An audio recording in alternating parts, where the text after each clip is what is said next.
Good morning बच्चों आपकी board परीक्षा को ध्यान में रखते हुए हम लोग जीव विज्ञान में एक चैप्टर वंशागति और उसके विविधता के सिद्धांत वाला चैप्टर सॉल्व कर रहे थे, जिसमें से हमने उन प्रश्नों को सॉल्व कराया था जो बोर्ड की परीक्षा में आपके हर साल पूछे गए थे।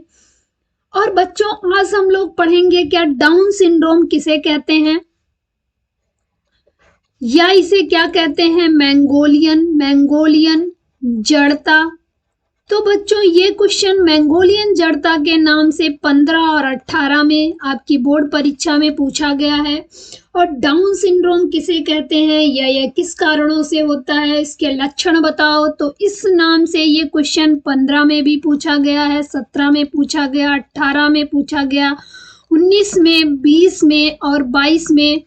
तो आप देख रहे हैं कि ये क्वेश्चन भी आपकी बोर्ड परीक्षा में लगभग हर साल आया है। तो ये क्वेश्चन आपकी बोर्ड परीक्षा की दृष्टि से बहुत इंपॉर्टेंट है। तो बच्चों डाउन सिंड्रोम बताने से पहले हम बताते हैं आपको सिंड्रोम का क्या मतलब होता है। तो बच्चों सिंड्रोम का अर्थ है उन लक्षणों के समूह से जो किसी बीमारी को परिभाषित करते हैं। एग्जाम्पल के लिए जैसे आप देख रहे हैं डाउन सिंड्रोम, ये क्या है, डाउन सिंड्रोम एक बीमारी है, इसलिए इसमें सिंड्रोम वर्ड लगाया गया है क्योंकि ये किसी बीमारी को परिभाषित करते हैं। बच्चों अगर ये क्वेश्चन पूछा जाए कि डाउन सिंड्रोम को सर्वप्रथम किसने खोजा था, तो सर्वप्रथम जॉन लैगडॉन डाउन ने डाउन सिंड्रोम को 1862 में खोजा था। बच्चों ये डाउन सिंड्रोम होता क्यों है, ये डाउन सिंड्रोम गुणसूत्रों में अनियमितता के कारण होता है। मनुष्य में हम जानते हैं कितने गुणसूत्र होते हैं, 46 क्रोमोसोम होते हैं। लेकिन कभी कभी बच्चों क्या होता है, मनुष्य में गुणसूत्रों की संख्या 46 के स्थान पर क्या हो जाती है, 47 हो जाती है। जब मनुष्य में गुणसूत्रों की संख्या बच्चों 47 हो जाए तो इसे ही हम क्या कहते हैं, इसे डाउन सिंड्रोम कहते हैं। ऐसा होता क्यों है बच्चों, ऐसा इस वजह से होता है कि जो गुणसूत्र होते हैं वह 21वें समजात जोड़े में तीसरा बढ़ जाने के कारण होता है। तो ट्राइसोमी हो जाती है, किसमें ट्राइसोमी हो जाती है, किसमें 21 क्रोमोसोम में, 21 क्रोमोसोम में ट्राइसोमी हो जाने की वजह से 46 के स्थान पे क्या आ जाता है, 46 क्रोमोसोम आ जाता है। इसे ही हम क्या कहते हैं, डाउन सिंड्रोम कहते हैं। बच्चों ये होता कैसे है 47 क्रोमोसोम, ये इस वजह से होता है संख्या में अधिक गुणसूत्र प्रायः अंड कोशिका के निर्माण में होने वाली गड़बड़ी के कारण हो सकता है। बच्चों अब हमने बताया डाउन सिंड्रोम किसे कहते हैं या इसकी खोज किसने की थी, और इसमें क्या होता है, इसमें गुणसूत्रों की अनियमितता हो जाती है। इस वजह से गुणसूत्र की संख्या 46 के स्थान पर 47 हो जाता है। बच्चों इसके लक्षण भी पूछे गए हैं आपकी बोर्ड परीक्षा में। तो बच्चों जो इसमें बच्चे होते हैं डाउन सिंड्रोम वाले, ये गुणसूत्र क्या करता है, बच्चों के बुद्धि के सामान्य विकास को रोक देता है। जब बुद्धि का विकास रुक जाएगा तो मतलब मस्तिष्क का जो विकास होगा इनका अविकसित होगा। इनके सिर कैसे होते हैं, गोल होते हैं बच्चों। इन बच्चों के होंठ नीचे लटके रहते हैं। माथा जो होता है बहुत अनावश्यक रूप से चौड़ा होता है। इनकी त्वचा खुरदरी होती है। इनकी आंखें कैसी होती हैं बच्चों, तिरछी होती हैं। और पलकें क्या होती हैं, बलित होती हैं। और इन बच्चों का मुंह हर समय खुला रहता है। और ये बच्चे अभी हमने बताया मस्तिष्क का विकास नहीं हो पाता, इसलिए ये बच्चे मंद बुद्धि के होते हैं। इनके जननांग तो होते हैं सामान्य, लेकिन पुरुष क्या होते हैं, पुरुष नपुंसक होते हैं। इसलिए इसे क्या कहते हैं, मैंगोलिक बेवकूफी या मैंगोलियन जड़ता भी कहते हैं। बच्चों मैंगोलियन जड़ता के नाम से भी ये क्वेश्चन आपकी बोर्ड परीक्षा में 2 बार पूछा गया है। अब हम पढ़ेंगे बच्चों टेस्ट क्रॉस या बैक क्रॉस में चेकर बोर्ड बनाकर अंतर स्पष्ट कीजिए। तो बच्चों ये जो टेस्ट क्रॉस है या बैक क्रॉस है, ये आपकी बोर्ड परीक्षा में 20 में, 22 में और 18 में 3 सालों में पूछा गया है। तो बच्चों ये रिसेंट एग्जाम में जो पूछा गया है ये प्रश्न, इस वजह से यह आपकी बोर्ड परीक्षा की दृष्टि से महत्वपूर्ण है, क्योंकि ये टॉपिक बहुत इंपॉर्टेंट है। तो बच्चों, टेस्ट क्रॉस या परीक्षण संकरण किसे कहते हैं? तो बच्चों, इसमें क्या होता है, जब किसी प्रभावी संकर का संकरण अप्रभावी जनक से कराया जाता है तो इसे परीक्षण संकरण या इसे हम क्या कहते हैं, इसे टेस्ट क्रॉस कहते हैं। इस संकरण के द्वारा क्या होता है, प्रभावी फिनोटाइप में जीनोटाइप का पता लगाया जाता है कि फिनोटाइप समयुग्मजी है या विषम युग्मजी है।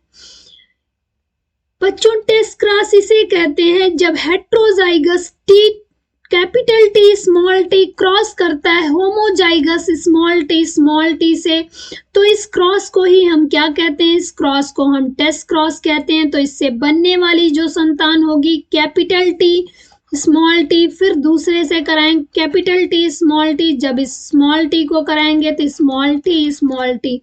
तो आप देख रहे हैं इसमें दो पौधे कैसे हेट्रोजाइगस डोमिनेंट हैं और दो पौधे कैसे होमोजाइगस रेसेसिव हैं। तो बच्चों, जब किसी प्रभावी संकर का संकरण किसी अप्रभावी जनक से कराया जाता है, ये प्रभावी संकर का है संकरण, अप्रभावी जनक है, इन दोनों से कराया जा रहा है, तो जो ये रेशियो प्राप्त हो रहा है इसे हम क्या कहते हैं, इसे हम टेस्ट क्रॉस कहते हैं। बच्चों, अब हम देख लेते हैं कि एक संकर संकरण किसे कहते हैं। इसको अभी हमने पीछे बताया था बच्चों, इसे हम और क्या कहते हैं, इसे हम एक संकर संकरण भी कहते हैं। फिर भी हम यहाँ देख लेते हैं क्या बताया गया है। बच्चों, एक संकर संकरण में अज्ञात जीनोटाइप वाले लंबे पौधे का संकरण अप्रभावी बौने पौधे से कराने पर एक संकर संकरण प्राप्त होता है। इसमें हम क्या करेंगे बच्चों, एक अज्ञात जीनोटाइप का लंबा पौधा लेंगे और अप्रभावी बौने पौधे से संकरण कराएंगे। तो आप देखिए, जब इसका क्रॉस कराएंगे कैपिटल टी स्मॉल टी से कराओगे तो कैपिटल टी स्मॉल टी, तो F1 जनरेशन में जितने भी पौधे बनेंगे वो क्या होंगे, वो हेट्रोजाइगस टॉल होंगे। फिर बच्चों, जब इसकी हेट्रोजाइगस टॉल प्लांट की स्मॉल टी से क्रॉस कराएंगे, इसको अभी हम पीछे बता चुके हैं, तो इसमें जो पौधे बनेंगे वो कैसे बनेंगे, वो 50% बनेंगे हेट्रोजाइगस टॉल एंड 50% बनेंगे होमोजाइगस टॉल। इसे ही हम क्या कहते हैं बच्चों, इसे हम कहते हैं मोनोहाइब्रिड टेस्ट क्रॉस या एक संकर परीक्षण संकरण कहते हैं। इसमें जो रेशियो आएगा 1:1 का आएगा। मोनोहाइब्रिड क्रॉस में क्या होता है, टेस्ट क्रॉस में जो रेशियो आता है जीनोटिपिक और फिनोटिपिक दोनों का 1:1 आएगा, क्योंकि आप देख रहे हैं दो पौधे कैसे हेट्रोजाइगस डोमिनेंट है और दो पौधे कैसे हैं प्योर होमोजाइगस रेसेसिव है, इसलिए इसमें जो रेशियो आएगा बच्चों 1:1 आएगा। अब हम बच्चों बताएंगे कि द्विसंकर परीक्षण संकरण किसे कहते हैं। इसमें क्या होता है, इसमें संकरण उनके अप्रभावी जनक से करवाते हैं। बट बच्चों, ये द्विसंकर संकरण है तो इसमें दो जीनोटाइप ऐसे लेंगे जो हेट्रोजाइगस डोमिनेंट होंगे। एग्जाम्पल के लिए capital R small r, capital Y small i, इसकी क्रॉसिंग हम कराएंगे अप्रभावी बौने पौधे से, तो स्मॉल r स्मॉल y से। तो इसे ही हम क्या कहते हैं, इसे हम कहते हैं द्विसंकर संकरण। अब हम बताएंगे बच्चों प्रतीत संकरण या पूर्वज संकरण, या हम इसे क्या कहते हैं, इसे हम कहते हैं बैक क्रॉस। तो बैक क्रॉस या प्रतीत संकरण या पूर्वज संकरण किसे कहते हैं। तो बच्चों, जब किसी संकर का किसी भी जनक से संकरण कराया जाता है तो इसे पूर्वज संकरण या बैक क्रॉस कहते हैं। कहने का मतलब है, मान लो ये पेरेंट जनरेशन है कैपिटल टी स्मॉल टी, ये पेरेंट जनरेशन है, लेकिन जो इससे पौधे मिले वो F1 जनरेशन में सारे मिलेंगे। कैसे सारे मिलेंगे? 100% हेट्रोजाइगस डोमिनेंट।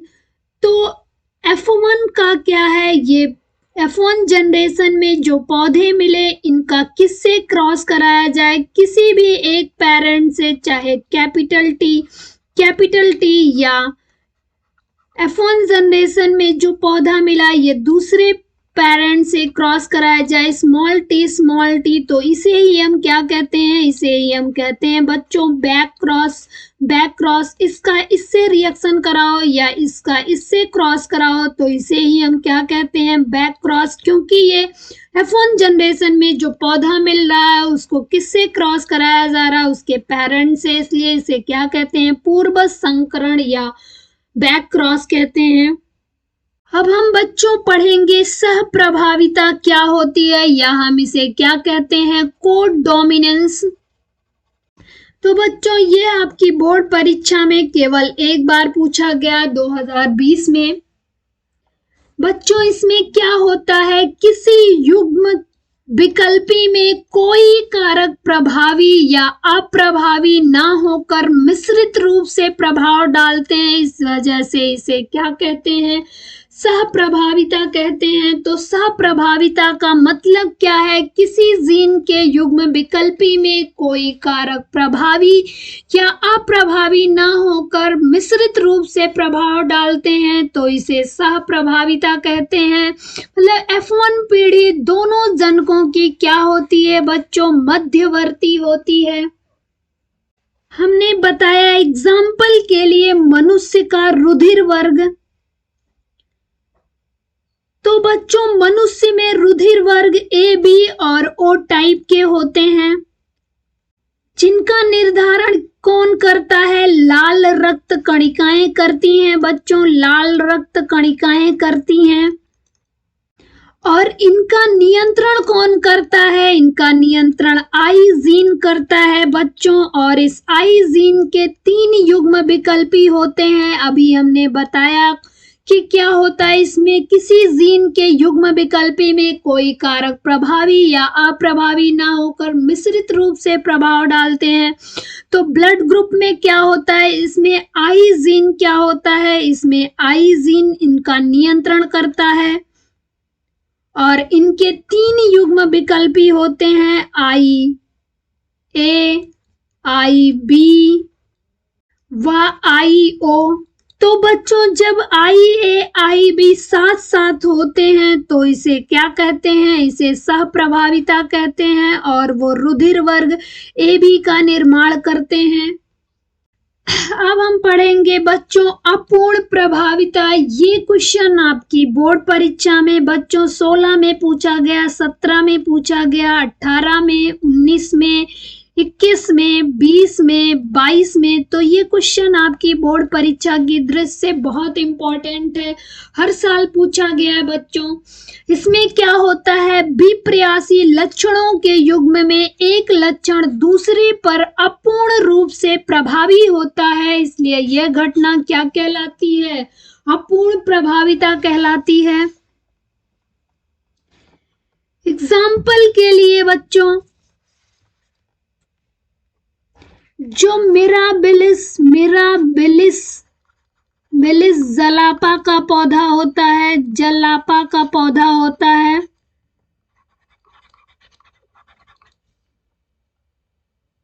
इसमें क्या होता है? रेड फ्लावर, और ये रेड फ्लावर है और किसके बीच क्रॉस कराया जाता है बच्चों? और सफेद, ये सफेद फ्लावर है, इनके बीच जब क्रॉस कराया जाता है तो F1 पीढ़ी में जो पौधे होते हैं वो RR सारे मिलेंगे, RR सारे मिलेंगे। क्योंकि आप देखिए जब कैपिटल R स्मॉल r से क्रॉस करेगा तो capital R small r, capital R small r, यही 4 बार बनेगा। 100% पौधे इस फेनोटाइप के बनेंगे।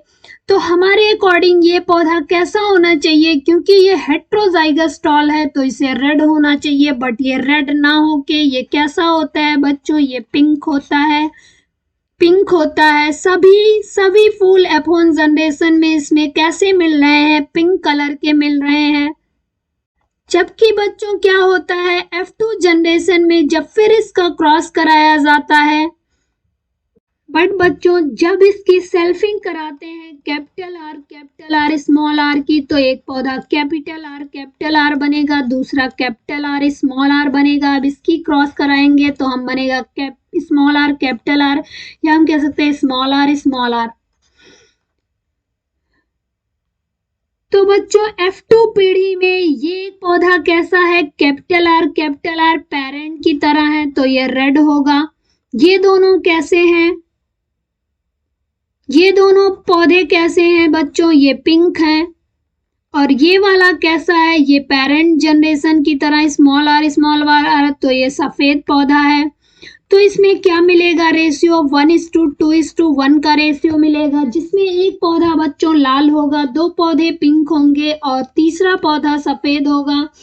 तो इसे ही क्या कहते हैं बच्चों, अपूर्ण प्रभाविता कहते हैं, क्योंकि इसमें F1 जनरेशन में जो पौधा होना चाहिए था उसे रेड होना चाहिए था, बट ये पौधा रेड ना होके ये कैसा है, ये पिंक है। तो मतलब भी प्रयासी लक्षणों के युग्म में एक लक्षण दूसरे पर अपूर्ण रूप से प्रभावी होता है, इसे क्या कहते हैं, इस घटना को हम अपूर्ण प्रभाविता कहते हैं बच्चों।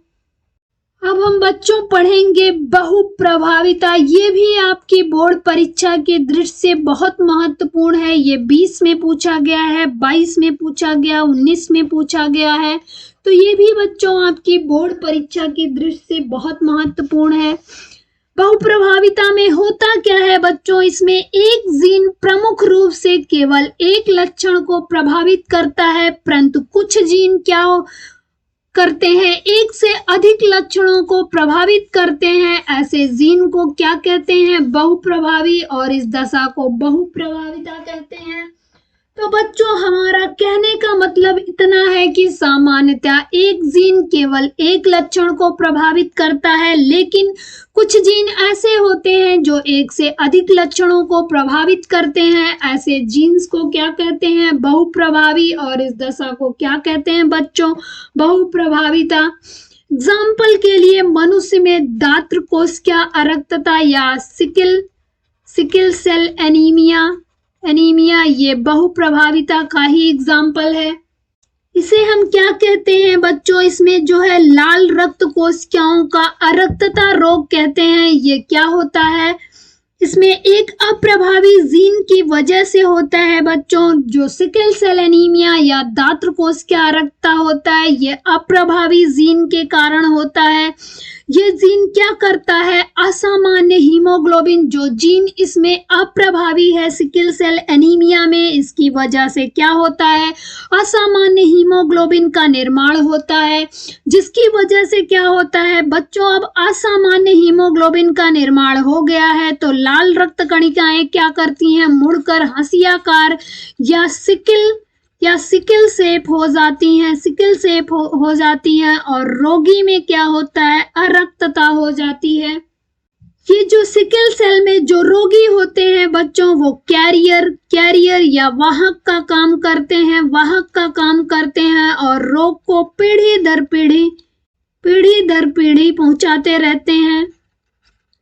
तो मतलब सिकल सेल एनीमिया या दात्र कोशिका अरक्तता में क्या होता है, इसमें अप्रभावी जीन के कारण होता है। जीन की वजह से बच्चों असामान्य हीमोग्लोबिन बनती है, जिसकी वजह से जो है लाल रक्त कणिकाएं मुड़कर हंसियाकार हो जाती हैं।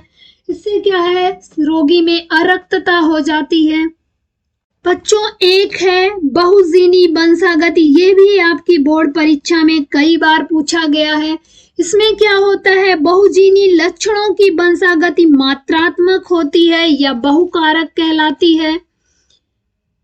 इसमें बच्चों F1 एक दूसरे से बहुत समानता प्रदर्शित करते हैं और प्रायः जनकों के मध्यवर्ती होते हैं। जब F1 में संकरण कराया जाता है तो F2 पीढ़ी में बहुत अंतर उत्पन्न हो जाता है। कहने का मतलब यह है कि F1 क्या है, इसमें एक दूसरे से क्या है, समानता प्रदर्शित करते हैं बच्चों, लेकिन दोनों जनकों के मध्य में होते हैं। जब इसमें संकरण कराया जाता है तो कुछ पौधे कैसे बनेंगे, कुछ पौधे बनेंगे जिसमें एक पेरेंट के उच्चतम उच्चतम उच्चतम गुण होंगे, दूसरे में दूसरे पेरेंट के उच्चतम गुण होंगे, और कुछ पौधे ऐसे होंगे दोनों जनकों के गुणों को प्रदर्शित करेंगे। इसे ही हम क्या कहते हैं? इसे हम कहते हैं बहुजीनी वंशागति। तो बच्चों, आज हमने आपको क्या बताया? डाउन सिंड्रोम किसे कहते हैं, या मंगोलियन जड़ता क्या होती है, इसके लक्षण बताओ, इसके कारण बताओ, या इसकी खोज किसने की थी। तो बच्चों, ये क्वेश्चन आपकी बोर्ड परीक्षा में कई बार पूछा गया। इसके बाद हमने बताया कि एक संकर संकरण या द्विसंकर संकरण या पूर्व संकरण किसे कहते हैं, ये भी आपकी बोर्ड परीक्षा के दृष्टि से बहुत महत्वपूर्ण है। इसके बाद बच्चों, हमने बताया सहप्रभाविता या अपूर्ण प्रभाविता क्या होती है। फिर हमने बताया बहुप्रभाविता या बहुजीनी वंशागति क्या कहलाती है। तो ये बच्चों आपकी बोर्ड परीक्षा में कई बार पूछे गए हैं, इतना आप तैयार कर लीजिए। इसके बाहर आपकी बोर्ड परीक्षा में वंशागति और विविधता के सिद्धांत में से कुछ और नहीं पूछा जाएगा, बस आप इतना तैयार कर लीजिए।